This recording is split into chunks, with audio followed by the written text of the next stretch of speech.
Welcome, in front of me I have LG K50S and today I'll show you how we can add another account to Google Play Store. At the first you have to enter for the Play Store, then tap on the right upper corner, click to add another account, input your log method,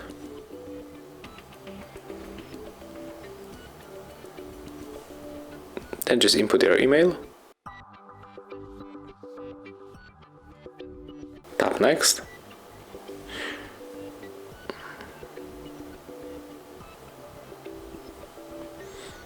and then just input your password.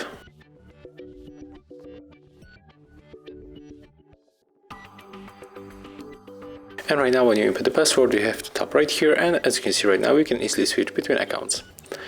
Thank you for watching, leave thumbs ups, comments and subscribe to our channel.